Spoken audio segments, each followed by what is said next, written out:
caríssimos e caríssimas, sejam bem-vindos, sejam bem-vindas às minhas redes, como seja no WhatsApp, seja no Facebook, seja no Instagram, seja aqui no YouTube.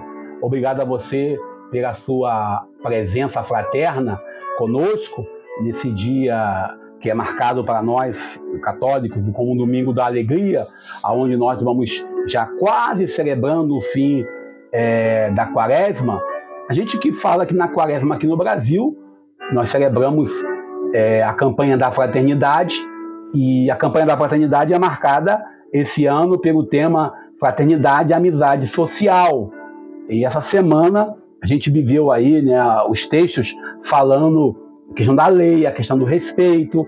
E ontem nós lemos o texto de Lucas, capítulo 18, versículo 9 ao 14, quando Jesus apresenta aquela situação onde dois homens vão rezar, onde um lamenta, né, a sua pequenez e a sua miséria humana, enquanto o outro tira a onda, diz: não, eu sou o cara, eu mando, eu sou o cara do poder.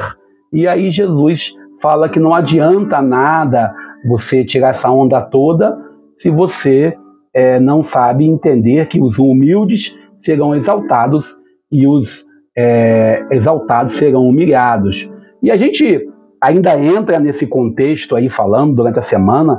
Nós meditamos aí a semana inteira sobre o Evangelho, e a gente lembra claramente que um dos Evangelhos da semana, Mateus 5, 17 a 19, quando Jesus falou da lei, e no outro dia ele vem trazendo a importância de libertar os demônios.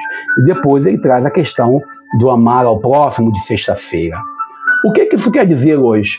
Hoje, o Domingo da Alegria, nós somos convidados a meditar os textos de 2 Crônicas, capítulo 36, versículo 14 ao 16, depois versículo 19 ao 23.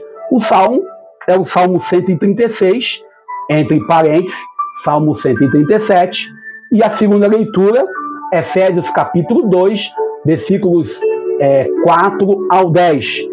E o Evangelho, do qual nós vamos nos aprofundar um pouco mais, João capítulo 3, versículos 14 ao 21. Lembrando que semana passada nós meditamos João capítulo 2, versículo 13 ao 25. Nada de João capítulo 2, versículo 1 ao 10. Lembra que eu falei isso no vídeo de semana passada? Quem quiser está aí na nossa rede quando eu falei. E hoje, de forma especial, não estou usando um aparato aqui, preferi você ver como que funciona o nosso espaço, onde nós costumamos fazer nossas reflexões, nossas meditações. Esse é o nosso espaço, essa é a minha estante, aqui tem algumas bíblias que eu sempre tenho comigo. A gente, quando vai preparar uma reflexão, seja ela para um grupo que você já conhece, um grupo de comunidade, um grupo de igreja, ou como aqui na rede social, a gente fala com gente de todos os níveis, né? Pessoas com doutorado, com mestrado, pessoas mais simples, e também aqueles que são católicos, aqueles que são evangélicos, aqueles que não têm religião, e até aqueles que depois vêm cá nos xingar, né? Por exemplo, essa semana tive aí o ataque, né, pelo menos umas 3 ou 4 vezes, de uma mesma pessoa me xingando e xingando a minha prática de fé. Isso faz parte, mas já entrei já em contato com quem é de direito, e também aproveitei e fiz aquilo que o jogador de vôlei faz. Fiz um bloqueio. Pronto, não vai mais encher a paciência. É isso que tem que ser feito. A gente está aqui na rede social, a gente que bota a cara aqui na rede social, essa negócio de, não, eu comentei, eu postei algo, não quero que comente. Então, meu filho, não vem para a rede social. Não bote a cara aqui. Aqui nesse espaço, onde você lida com a grande praça, você tem que entender o seguinte: postou, tem que aguentar. Se não aguentar, se você perceber, como aconteceu, que a pessoa não tem nível para o diálogo, faça o bloqueio. É melhor bloquear do que ficar se estressando, se aborrecendo. É simples e direto. Aquilo que te faz mal, se afaste. Aquilo que te faz mal, você bota para o canto e não vai ficar, vamos dizer assim, perdendo tempo com aquilo que não tem mais jeito. E uma das coisas que nós devemos entender nesse domingo que Jesus vai encontrar-se com Nicodemos. Esse encontro com Nicodemos é algo que Jesus tem um espaço, e quando eu falei outro dia que o evangelho de Mateus foi o segundo evangelho, é o segundo evangelho. Alguém falou, que negócio é esse? Na Bíblia está lá, Mateus é o primeiro evangelho. Não, gente. Eu falei do ponto de vista histórico. Então, eu vou tentar ser bem objetivo nessa questão. O primeiro evangelho que foi escrito de acordo com as fontes históricas foi o evangelho de Marcos. O segundo evangelho escrito de acordo com a fonte histórica foi o evangelho de Mateus. E o terceiro evangelho escrito de acordo com as fontes foi o evangelho de Lucas. E o quarto evangelho escrito é o evangelho de João.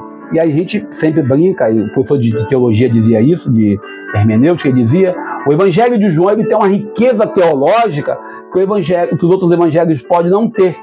E uma das riquezas teológicas é essa teologia que anuncia de forma mais direta o Espírito Santo.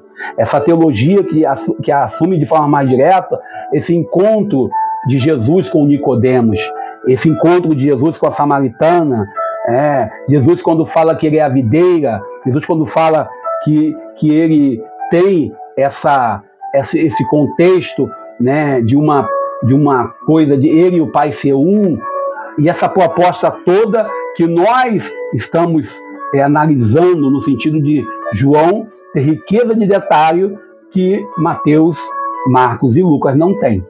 Então, nesse sentido, que esse encontro de Jesus com Nicodemos, João capítulo 3, versículos 14 a 21, e hoje eu vou evitar um pouco falar sobre o contexto político, embora nós saibamos, né, que na Argentina nós temos lá uma realidade de 55% da população argentina, né, na linha da pobreza atualmente, e também essa semana houve uma palavra do presidente lá da Argentina, onde um jovem, uma criança, veio desmaiar, ele fez piada, está bem na escola do outro que fez um deboche de quem morria de Covid, né? Tá faltando ar, imitando a pessoa faltando ar, está nessa escola aí. E nesse sentido que nós vamos evitar hoje a política, até porque a gente está no período quaresmal, vamos entrar no contexto da campanha da paternidade, vamos meditar, e sempre entrando nesse campo onde temos que entender esse contexto desse encontro de Jesus com Nicodemos. Esse evangelho do quarto domingo da quaresma, ou domingo da alegria, é um evangelho que nos ajuda a pensar, e quando eu falo pensar, não apenas você olhar e falar, que legal, mas você tentar entender qual é a mensagem que Jesus traz para nós. Independente da nossa religião, independente se temos ou não temos fé, você que está do outro lado, que às vezes não é católico ou não tem religião, independente da nossa posição, todo o contexto bíblico, o texto, ele tem uma mensagem para nós. Então, aqui nós temos uma leitura bem clara que Deus, independente dos nossos méritos, das nossas missas que vamos, de quantas vezes nós confessamos, de quantas mil vezes nós participamos da mesa eucarística ou lemos toda a Bíblia, Deus, independente dos nossos méritos, Ele nos oferece a vida eterna. Cada um de nós, eu e você, podemos escolher aquilo que Medite, né, o professor Henrique Medite falava claramente que a única forma de você não se salvar é você dizendo para Deus, Deus, desculpa, mas não dá para mim não, estou fora.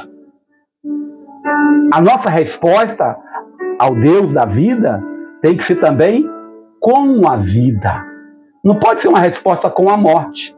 O cristão que vive chagado, amargurado, torturado, não é cristão. Pois o Papa Francisco fala mesmo que nós cristãos devemos trazer em nós a alegria do chamado. Por isso, hoje é chamado o Domingo da Alegria. João, que hoje nós estamos lendo, João capítulo 3, 14 a 21, ele apresenta para nós o projeto de Deus, que é amor. Deus envia ao nosso encontro para nos buscar o Filho dele, que nos ama profundamente. A condição para a salvação não é uma condição colocada porque se você for em 10 missas, se você for em 10 celebrações, se você for... Não, não é. E aqui o autor sagrado traz para nós, né, todo mundo cita esse versículo, né?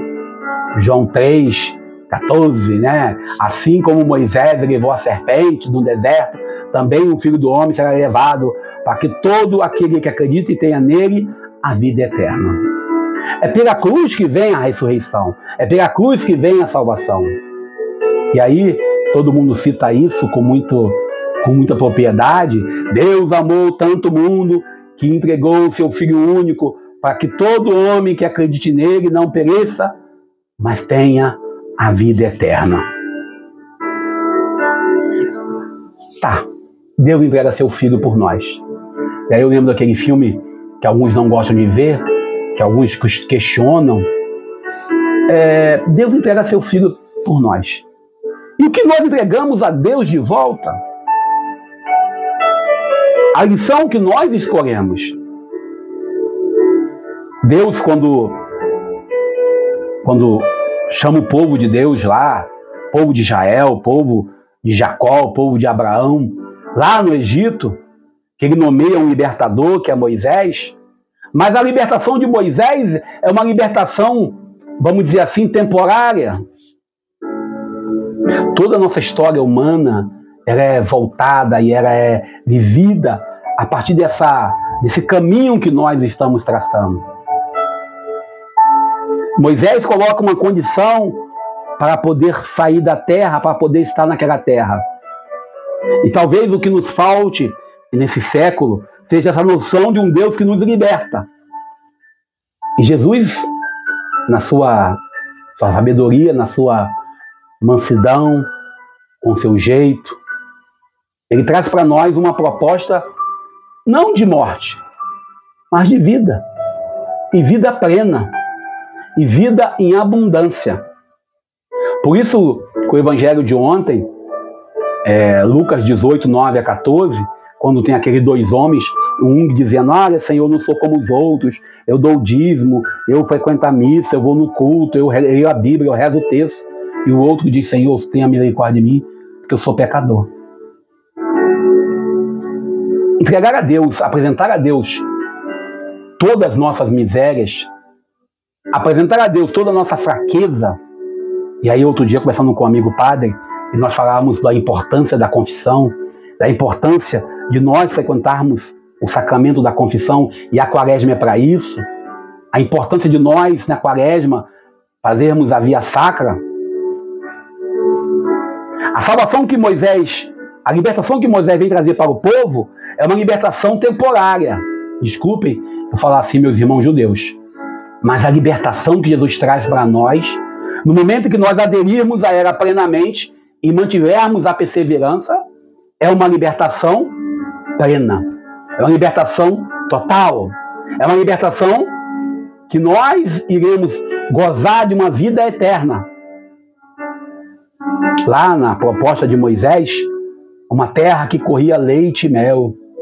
Mas o mais interessante é que na proposta de Moisés é que não haveria mais escravidão. E a proposta de Jesus é superar a escravidão do pecado. Tem uma frase ligada às canções de Padre Fábio de Mello, tem uma frase de alguns cantores que Deus tem várias formas, Deus pode tudo. E aí eu ouvi de um amigo no cursinho de cristandade, Deus pode tudo, só tem uma coisa que Deus não pode. E aí, durante o encontro do cursinho, encontro na escola vivencial, alguém dizia, que Deus não pode? Tem uma coisa que Deus não pode fazer. E aí ficamos durante 2 horas no encontro, e no final alguém pergunta, e o que o Deus não pode fazer? Ele dizia, o grande amor de Deus por nós, Ele não pode deixar de nos amar. Ele não consegue deixar de nos amar. Interessante é que nós, quando olhamos nessa leitura, quando Jesus traz para Nicodemos essa comparação da serpente no deserto, nós sabemos que a serpente é um dos símbolos que representa o pecado. A serpente representa o mal, muitas das vezes. Mas nesse contexto, Jesus traz para nós um sentido de nós vivermos plenamente, olhando para nossas mazelas e das nossas mazelas mudarmos nosso olhar para a vida em Deus. Deus, nosso Pai, traz para nós uma proposta de amor. Cabe a gente aceitar ou não. Cabe a gente buscar viver plenamente esse amor ou não. Como diz Padre Zezinho, nós, homens e mulheres, nós, seres humanos, somos limitados em nossas escolhas, somos limitados em nossa fraqueza, somos limitados em nossa humanidade. E quem nunca disse essa palavra? Ah, se eu soubesse, não teria feito. O amor de Deus traduz para nós uma oferta de amor plenamente a todos nós. O amor de Deus traz para nós uma oferta de vida plena, de vida verdadeira. Por isso, esse domingo é o domingo da alegria. Mas para essa oferta acontecer, é preciso que tenhamos opção. Vivemos nesse tempo onde a dualidade, a polaridade, onde tudo que você fala é comunismo, tudo que outro fala é isso, é aquilo. Deus, ele é contra a injustiça. Deus, ele não está aqui para... Ele não veio à Terra para escolher um grupinho fechado. Jesus, ele é o Deus da inclusão. O texto deixa bem claro isso, que todos nele crê. Ele traz para nós essa proposta. As nossas escolhas erradas, às vezes, as nossas pequenezes, as nossas falhas. O caminho que Deus nos convida a seguir, o caminho que Deus nos chama a seguir, é o caminho da vida. Mas tantas vezes nós escolhemos o caminho da morte. Esse encontro de Jesus com Nicodemos à noite, esse bate-papo, essa troca de ideia, e aqui a noite representa também a ocultação, a ocultação daquilo que nós às vezes não percebemos. Muitos cristãos, e sobretudo alguns cristãos que falam no Apocalipse, que pregam o Apocalipse, que pregam o demônio, que pregam o sofrimento, que pregam a dor, que pregam e pregam e pregam e pregam, que botam um Deus de medo, um Deus de rancor, um Deus do ódio, que falam mais do diabo do que de Deus, obcecados em que o povo siga Jesus ou siga um Deus criador por medo, não por amor. Deus, se for julgar cada ser humano pelas suas ações, se ele for olhar para cada ato que nós temos contra ele, e não importa se você é de direita, de centro, de esquerda, ninguém se salva. João nos garante que Deus, nosso Pai, manda seu Filho para salvar a humanidade. É o novo libertador proposto por Deus. Mas não é a libertação temporária. Não é a libertação apenas normativa. Sem esquecer que esse encontro de Jesus com Nicodemos acontece logo depois lá do capítulo 2, versículo 13 ao 25, quando Jesus entra no templo e desce o chicote e chama eles de interesseiros, de comerciantes, negociadores que fazem da casa do Pai um comércio. Nicodemos, quando vai estar com Jesus, ele se coloca na condição de discípulo. Você que tem doutorado, você que tem mestrado, você que tem 10 mil faculdades, todos nós devemos abraçar a condição de discípulos na escola de Jesus. Nicodemos sendo um homem da lei, Nicodemos sendo um homem da teologia, Nicodemos sendo um conhecedor da palavra, ele coloca essas condições. E nós temos no contexto que Nicodemos era uma autoridade religiosa. Nicodemos era membro do Sinédrio, provavelmente. Nicodemos tinha certa, vamos dizer assim, certo poder, mas não se furtou a ouvir Jesus. Não quis bancar o esperto. Talvez nós olhemos novamente lá para o texto de ontem, o texto de Lucas, capítulo 18, 9 a 14, aquele homem humilde que reconhece a sua pequenez diante de Deus. Nicodemos podia ser mais um que dizia: eu sou o mestre, você que tem que vir até mim. O texto de Nicodemos às escuras, porque Nicodemos ainda não tinha ainda a luz, ainda não tinha sido iluminado pela luz de Jesus. E é bem possível que nós, às vezes, também, quando invocamos nossos títulos, sobretudo os religiosos que dizem: eu sou fulano de tal. E eu lembro da história de um jovem padre recém-ordenado, quando, em um certo momento, e eu vou contar essa história porque eu acho que é válida, e o colega disse para ele assim: dá para você pegar para mim essa faca que está na mesa? E ele respondeu para o colega: você não, senhor, porque eu sou padre. Não tinha nem 30 anos. Esse colega tem 67 anos. Passando um tempo, esse colega estava na cozinha, chegou esse rapaz, falou: ei, moço, dá para você me dar um pedaço de carne? O colega fingiu que não ouviu.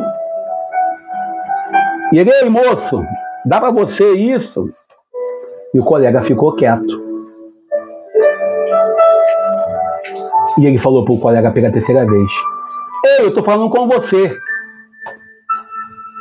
Aí o colega olhou para ele e falou assim: você não, senhor, eu tenho idade de ser teu avô. Lá em casa eu aprendi com minhas velhas chamar de senhor. Já que o senhor é padre, eu exijo me chame de senhor porque eu tenho idade de ser teu avô. Uma situação constrangedora que não precisava nem de um lado nem de outro. Talvez, se Nicodemos chegasse para Jesus cheio de autoridade, talvez Nicodemos não tinha trazido para nós, ainda hoje, esse contexto. A missão de Jesus consiste em mostrar aos homens o amor de Deus. Consiste em nos ensinar a viver o amor. Por isso, essa semana que se aproxima das semanas, a semana das semanas, em que Cristo, nossa Páscoa, vai ser imolado, que Cristo ressuscita, nos ajude a compreender quem nós somos na fila do pão. E eu vou parando por aqui, pedindo a você que deixe seu like, que nos ajude a continuar produzindo. Tem muito mais coisas, esse texto é um texto mais bonito que eu conheço do Evangelho, que possamos vivenciar a boa nova do reino, não de acordo com a nossa vontade, mas de acordo com a vontade e o projeto de um Deus que nos ama e nos ama profundamente. Nos ama até quando estamos enlameados, sujos, marcados pelos nossos pecados. Ao enviar seu Filho ao mundo, Deus quis abrir para nós a porta do céu. Não para um grupinho fechado, não para uma elite, mas para todos aqueles que buscam viver a justiça, para todos aqueles que experimentam viver plenamente no mundo novo. Não marcado pela tristeza, não, sou cristão, vou chorar, não, mas marcado pela alegria de estarmos no caminho da salvação. Ficamos com Deus. Feliz domingo. Eu sou Daniel Nonato.